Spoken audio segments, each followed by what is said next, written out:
Aku ingin kamu menemaniku malam ini. Dan aku akan mencukupi kebutuhanmu.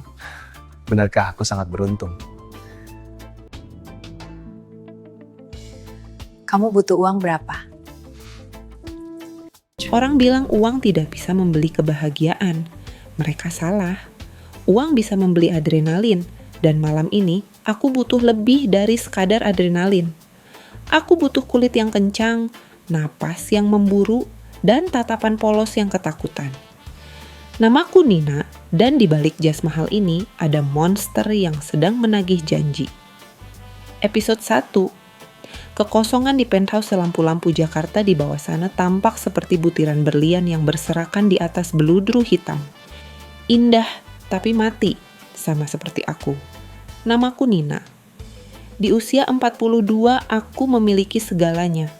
Perusahaan properti yang menggurita, saldo bank yang tak habis 7 turunan, dan wajah yang tetap kencang berkat perawatan jutaan rupiah setiap bulannya. Namun, ada satu hal yang tidak bisa dibeli oleh saham atau deposito. Ketenangan di balik kulitku sendiri. Aku berdiri di depan cermin besar kamarku, menanggalkan blazer Armani yang kaku. Di balik pakaian formal itu, aku bisa merasakan detak jantungku sendiri yang tidak beraturan. Ini bukan serangan jantung. Ini adalah dahaga. Sebuah gelombang panas yang mendidih di bawah permukaan, menuntut untuk dipadamkan. Dokter menyebutnya hiperseksualitas. Aku menyebutnya kutukan yang menyenangkan. Nyonya, ada pengantaran dokumen penting dari kantor cabang. Kurirnya menunggu di lobi. Suara asisten rumah tangga terdengar dari interkom.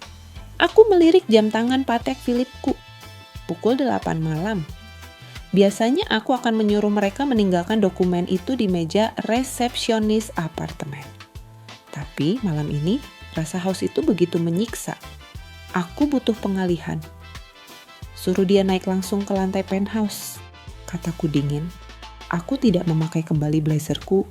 Aku justru membiarkan kemeja sutra putihku terbuka 2 kancing teratasnya. Aku ingin melihat sesuatu yang segar, sesuatu yang belum terkontaminasi oleh liciknya dunia bisnis. 10 menit kemudian, bel pintu berbunyi. Aku membukanya sendiri. Di depanku berdiri seorang laki-laki. Tidak. Dia masih terlalu muda untuk disebut laki-laki. Mungkin 19 tahun. Seragam kurirnya tampak sedikit kebesaran di bahunya yang tegap. Namanya, menurut tanda pengenal di dadanya, adalah Adrian. Wajahnya tipikal pemuda yang baru mengenal kerasnya kota. Polos, dengan mata yang sedikit gugup saat menatap kemewahan di sekelilingnya. Dan yang paling penting, aroma tubuhnya. Bukan parfum mahal yang membosankan, tapi aroma sabun murah bercampur sedikit keringat karena udara malam. Itu adalah aroma mangsa. Malam, Bu Nina. Saya mau antar dokumen dari Pak Baskoro. Suaranya sedikit pecah. Dia tertunduk, tidak berani menatap mataku. Aku tersenyum tipis. Aku bisa merasakan jemariku mulai mendingin, sebuah reaksi alami saat aku melihat sesuatu yang ingin aku hancurkan. Masuklah, Adrian, kataku, sengaja menekankan namanya dengan nada rendah. Aku harus memeriksanya sebentar. Kamu tidak keberatan menunggu di dalam, kan? Dia ragu sejenak, menelan ludah hingga jakunnya naik turun. Baik, Bu. Dia melangkah masuk dan aku menutup pintu dengan bunyi klik yang halus namun tegas. Dia tidak tahu bahwa begitu pintu itu terkunci, dia bukan lagi seorang kurir. Dia hanyalah sebuah bejana untuk dahagaku yang tak bertepi. Episode 2. Noda yang direncanakan. Adrian duduk di pinggir sofa Chesterfield kulitku, tampak seperti kelinci yang terjebak di sarang serigala. Matanya bergerak gelisah, memandangi lampu kristal dan deretan botol kristal di meja bar pribadiku. Dia memegang tas dokumennya, seolah itu adalah perisai pelindung. Aku menuangkan Pinot Noir ke dalam gelas tinggi. Bukan karena aku ingin minum, tapi karena aku butuh alasan. Minum, Adrian? Tanyaku sambil berjalan mendekat. Tidak, Bu. Terima kasih. Saya harus segera kembali ke kantor, jawabnya terbata. Dia mencoba untuk sopan, tapi aku bisa melihat matanya sesekali mencuri pandang ke arah kakiku yang jenjang. Aku berdiri tepat di depannya. Aroma sabunnya semakin tajam, bercampur dengan hormon masa muda yang meluap-luap. Aku sengaja mengayunkan gelas sedikit terlalu lebar. Biur. Cairan merah pekat itu tumpah, membasahi kerah seragamnya dan merembes ke dada bidangnya. Oh astaga, maafkan aku Adrian, aku benar-benar ceroboh. Aku berseru dengan nada yang dibuat sedramatis mungkin, meski wajahku tetap tenang. Tidak apa-apa Bu, biar saya... Dia panik, mencoba mengelap dadanya dengan telapak tangan yang justru membuat noda itu semakin melebar. Jangan, nanti makin parah. Buka kemejamu, kataku. Kalimat itu bukan saran, itu perintah. Dia mendongak, matanya membelalak. Buka, di sini? Tentu saja. Kamu tidak mau pulang dengan baju basah kuyup dan berbau alkohol, kan? Aku akan meminta pelayan mencucinya sebentar di mesin pengering. Ayo, buka. Aku meletakkan gelas yang kosong dan melangkah selangkah lebih dekat, masuk ke dalam ruang pribadinya. Aku bisa merasakan panas tubuhnya terpancar. Dengan gerakan lambat, aku mengulurkan tangan, jemariku yang dingin menyentuh kancing paling atas kemejanya. Dia mematung. Napasnya tertahan. Aku bisa melihat otot lehernya menegang saat jemariku bergerak ke kancing kedua. Ibu, biar saya sendiri saja, bisiknya, namun tangannya sama sekali tidak bergerak untuk menghentikanku. Dia lumpuh oleh wibawaku, atau mungkin oleh ketertarikan yang tidak berani dia akui. Saat kemeja itu terbuka, aku melihatnya.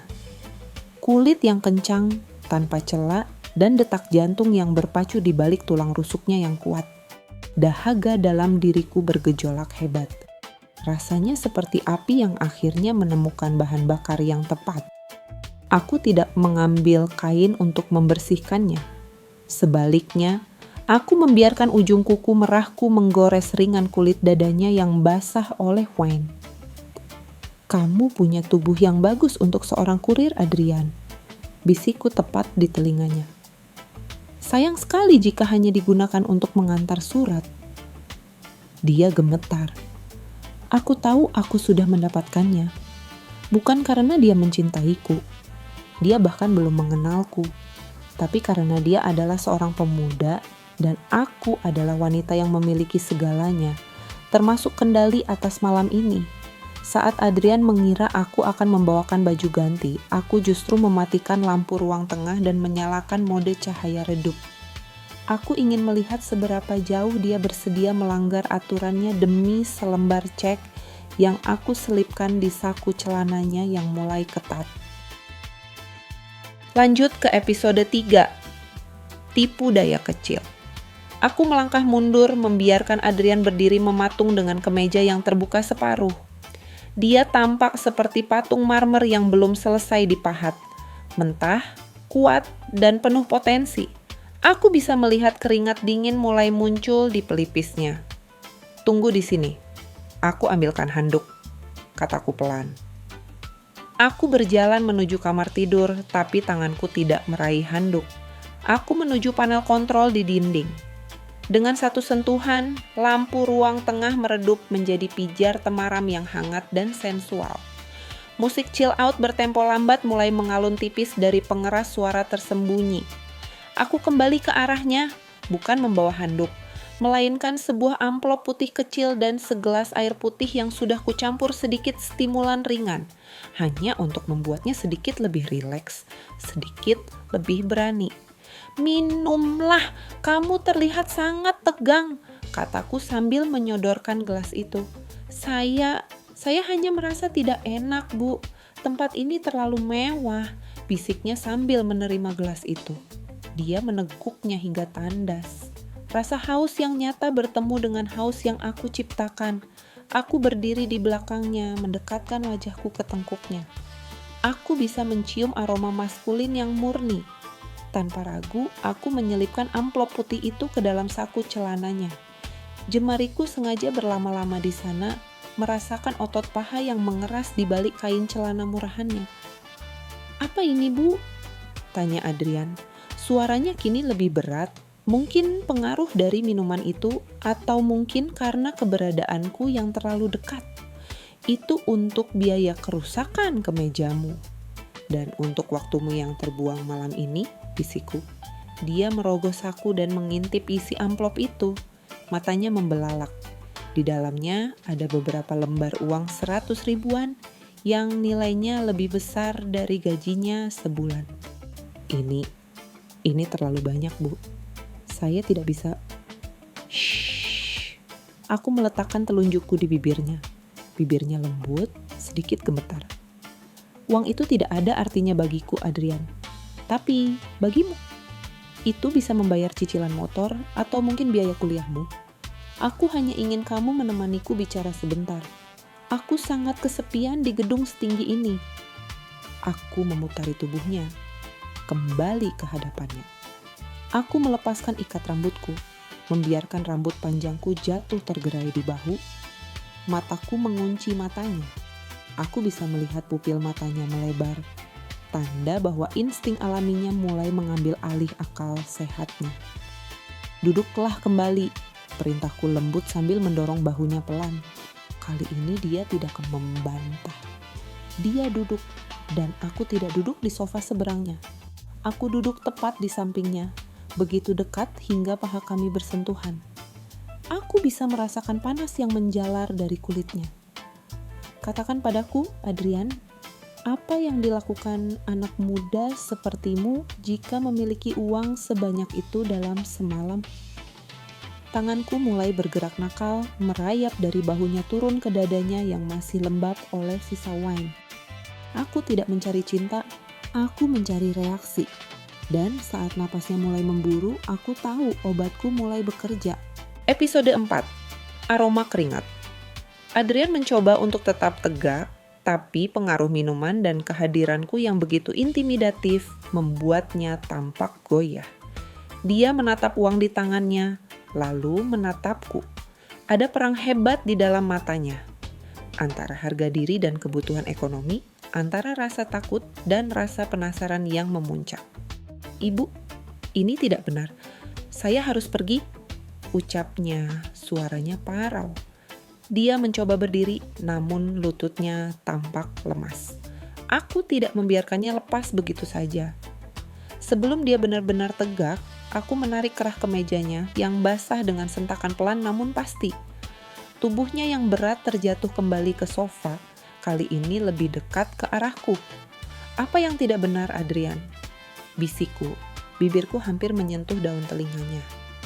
"Menemani wanita yang sedang bosan atau menerima apresiasi atas kerja kerasmu?" Aku menghirup dalam-dalam aroma dari lehernya. Aroma keringat yang segar, khas laki-laki yang banyak bergerak di bawah matahari. Bagiku, itu lebih memabukkan daripada parfum Prancis paling mahal sekalipun. Dahagaku berdenyut kencang di bawah kulit, menuntut untuk segera dipadamkan pada sumber energi muda ini. "Tubuhmu bicara lebih jujur daripada mulutmu," kataku sambil mengarahkan tanganku ke dadanya yang bidang. Aku bisa merasakan jantungnya berdegup seperti genderang perang, liar dan tak beraturan. Dia terengah. "Ibu sangat cantik, tapi saya bukan siapa-siapa." "Justru karena kamu bukan siapa-siapa, kamu bisa menjadi apa saja malam ini," balasku dingin. Aku mengambil selembar uang lagi dari meja. Kali ini nominal yang lebih besar, dan aku menyelipkannya tepat di celah kancing celananya yang menegang. Aku tertawa kecil melihat betapa wajahnya memerah sempurna. Dia ingin menolak, tapi tangannya justru mencengkeram pinggiran sofa dengan kuat hingga buku. Jarinya memutih. 1 jam, Adrian. Temani aku 1 jam saja tanpa banyak bicara, dan aku akan melunasi semua beban pikiranmu bulan ini. Tawar Iku dengan nada yang tak terbantahkan. Aku bisa merasakan pertahanannya runtuh. Hasrat dan keserakahan adalah kombinasi yang mematikan, dan aku adalah ahlinya dalam meramu keduanya. Perlahan, Adrian mulai menoleh, menatapku dengan tatapan yang tidak lagi penuh rasa takut, melainkan tatapan lapar yang mulai menyamai dahagaku. Dia meletakkan amplop itu di meja, lalu tangannya yang kasar dan besar mulai memberani untuk menyentuh lenganku. "Hanya 1 jam?" tanyanya dengan napas memburu. Aku tersenyum penuh kemenangan.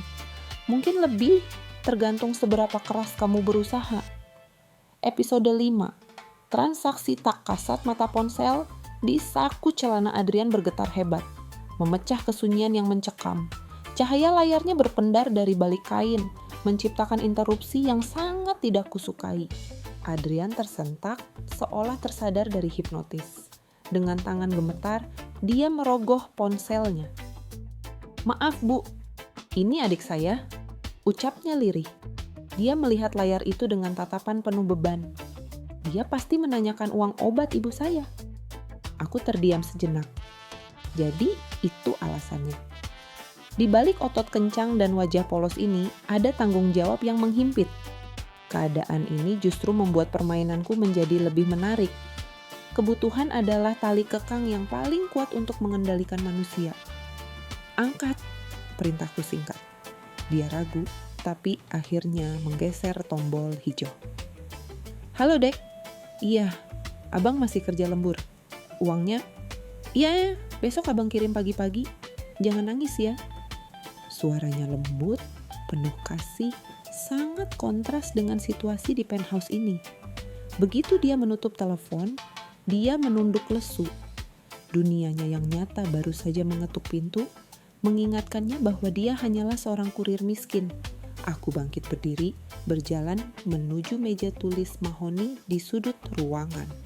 Aku mengambil buku cek, menggoreskan pena emas di atasnya dengan angka yang akan membuat kurir sepertinya tidak perlu bekerja selama 1 tahun penuh. Aku kembali padanya, menjepit lembaran cek itu di antara telunjuk dan jari tengahku. Ini bisa menyelesaikan masalah adikmu, masalah ibumu, dan masalah masa depanmu dalam 1 detik, kataku sambil mengayunkan cek itu di depan matanya. Adrian menatap angka di kertas itu. Nafasnya tercekat. "Apa yang harus saya lakukan untuk ini, Bu?" Aku duduk kembali, kali ini tepat di depannya, menatapnya dengan tatapan lapar yang tidak lagi disembunyikan. Aku meraih tangannya yang kasar, menempelkannya ke leherku yang panas. "Lupakan soal cinta, Adrian. Lupakan soal moral. Anggap saja ini transaksi bisnis paling jujur yang pernah kamu lakukan," bisikku. "Aku punya dahaga yang tidak bisa padam, dan kamu punya energi yang aku butuhkan. Aku ingin kamu menjadi milikku malam ini, sepenuhnya, tanpa sisa." Aku bisa merasakan adrenalinnya melonjak kembali. Rasa bersalah di matanya perlahan terkubur oleh kilatan ambisi dan gairah yang terpicu oleh angka di atas cek tersebut. Dia perlahan menarikku mendekat. Genggamannya pada lenganku jauh lebih kuat dari sebelumnya. "Apapun, Bu, lakukan apapun yang Ibu mau." Pagi harinya, Adrian hilang. Di atas bantal, dia meninggalkan secarik kertas. "Terima kasih untuk obatnya, Nyonya. Saya menunggu panggilan lembur berikutnya." Dia tidak sebodoh yang kukira. Dia tahu nilainya sekarang. Aku segera mengirim pesan singkat.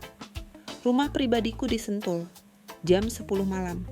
Hujan atau tidak, aku menunggumu." Jebakan sutra. Di rumah peristirahatan yang sunyi, aku menyambutnya dengan jubah mandi sutra hitam yang tipis. Udara pegunungan yang dingin kontras dengan kulitku yang membara. Saat dia masuk, aku tidak memberinya ruang untuk bicara. Aku ingin melihat apakah uang bisa merubah pemuda sopan menjadi pemuda yang berani mengambil apa yang dia mau. Puncak dahaga. Malam itu, semua batas runtuh. Tidak ada kata-kata manis. Aku menggunakan tubuhnya untuk memadamkan api yang menyiksaku. Dan dia menggunakan posisinya untuk memastikan masa depannya aman.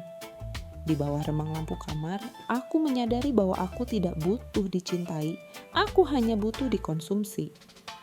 Candu yang baru. Adrian mulai berubah. Dia datang dengan pakaian yang lebih bagus, dibeli dari uangku.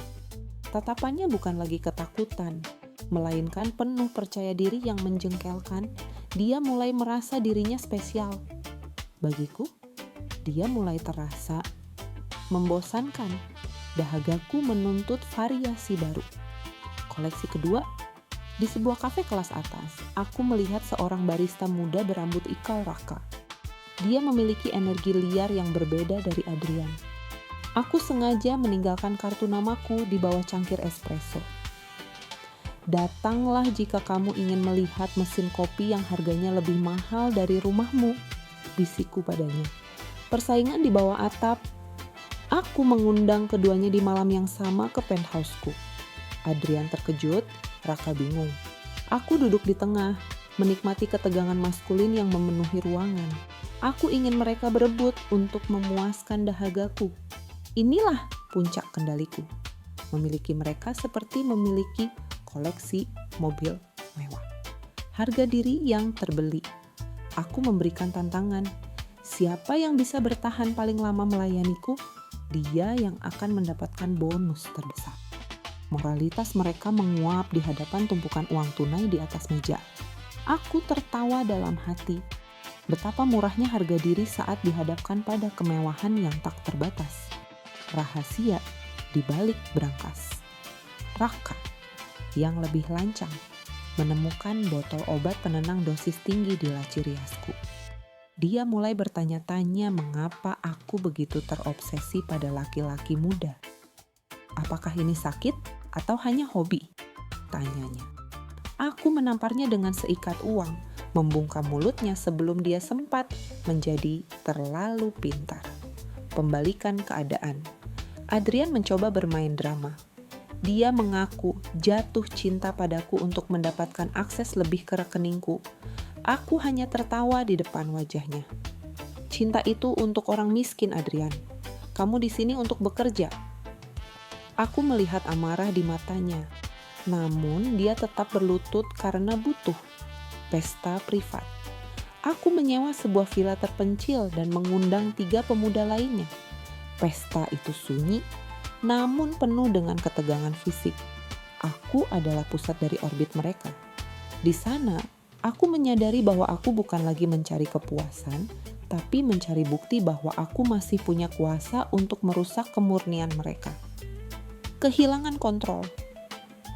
Hasratku mulai mengganggu pekerjaanku. Aku melewatkan rapat direksi penting karena sedang asik dengan mainan baruku. Fokusku pecah.